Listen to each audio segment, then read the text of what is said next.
В зале заседаний парламента представители практически всех министерств и ведомств региона. Первый докладчик – министр внутренних дел по Ингушетии. Михаил Коробкин проинформировал о результатах деятельности органов и подразделений по обеспечению охраны общественного порядка и безопасности за 2021. Коробкин сообщил, за прошлый год криминальная ситуация на территории региона характеризуется увеличением количества зарегистрированных преступлений. Число поставленных на учет преступлений возросло до 200. Почти на 40% сократилась статистика убийств и покушений на убийств. По факту жестокого обращения к несовершеннолетнему заведено одно уголовное дело. И ни одного похищения за истекший период. В 2020-м их было 4. Количество пресеченных наркопреступлений увеличилось более чем на 7%. Что на учетах в наркологических учреждениях республики продолжает состоять более 1600 человек. При этом рынок сбыта претерпел серьезные изменения.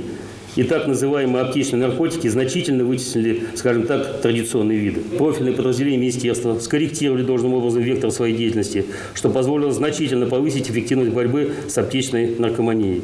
Задокументировано 56 преступных деяний указанной категории против 26 в 2020 году. Рост на 115%.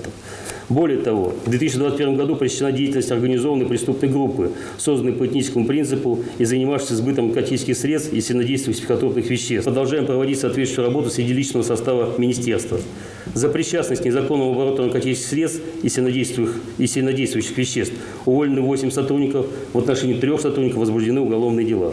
Количество выявленных экономических преступлений увеличилось со 160 до 197 случаев. Коробкин подчеркнул, уровень преступности в Ингушетии по итогам прошлого года гораздо ниже по сравнению с другими субъектами. Правда, высокий уровень безработицы поспособствовал большому количеству краж в регионе. При этом гражданская ответственность ограничивается социальными сетями. Жители республики не хотят обращаться с заявлениями в органы правопорядка. Министр призвал присутствующих, в частности народных избирателей, активнее включиться в совместную работу по профилактике и предупреждению преступных деяний. Желающих задать вопрос докладчику в зале было много, но из-за ограниченного времени озвучили 12.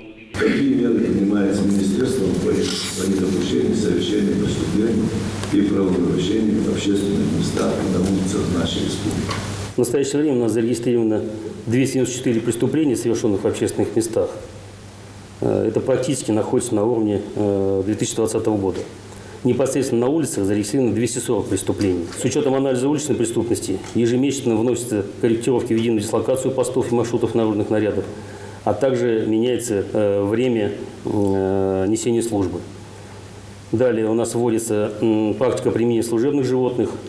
Кроме того, это фактически новое было в нашем субъекте. Мы проводим так называемые оперативно-профилактические мероприятия «Заслон», в ходе которого привлекаются сотрудники всех служб.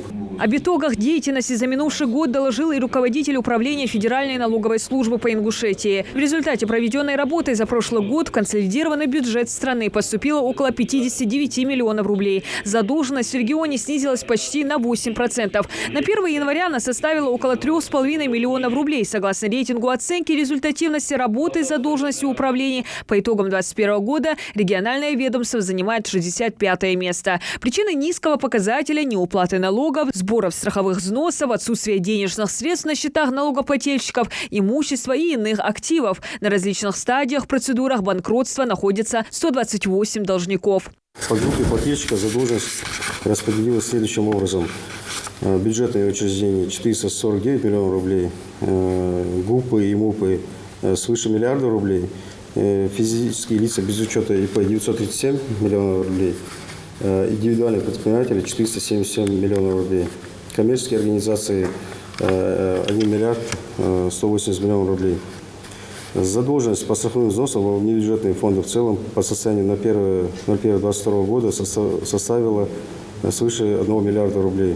Результатами деятельности и планами на 2022 год поделилось профобъединение Ингушетии, которое защищает социально-трудовые права и интересы работников. Отчетный период с 2016 по 2021 был трудным, так как республика столкнулась с кризисом и пандемией. Профобъединения, членские организации принимают активное участие в происходящих переменах через призму социального партнерства. В отчетный период под особым контролем были вопросы своевременной выдачи зарплаты работникам всех сфер деятельности. Также были приняты эффективные меры по ликвидации задолженности по выплате заработной платы. Основная часть приходилась на ГУП «Автотранс» региона и на коллективы по ЖКХ, «Автодор» и «Водоканала». Работники жалуются на плохие условия труда, на неудобства, на несправедливые отношения со стороны работодателя, на непредоставление льгот, премий, 13-й зарплаты. Нельзя человеку работать в плохих условиях и одновременно давать ему исполнять несколько функций в работе, которые его не касаются и не указаны в должностной инструкции или в трудовом соглашении. Если мы вместе поднимем и активизируем на должном уровне профсоюзное движение в республике, мы автоматически защищаем наших работников. По данным Министерства труда, численность работающих граждан в Ингушетии 55 500 человек. Коллективных договоров в профобъединении 135. Народных избранников призвали оказать содействие в увеличении профсоюзного членства республики. А Минфин региона предоставил присутствующим проект закона республики об утверждении методики распределения субвенций из республиканского бюджета бюджетом муниципальных образований. В рамках заседания Народного собрания были заслушаны доклады о законодательных инициативах Госдумы России, а также приняты изменения в более 10 законопроектах Ингушетии. Диана Дударова, Мухаммад Белакиев, Новости 24.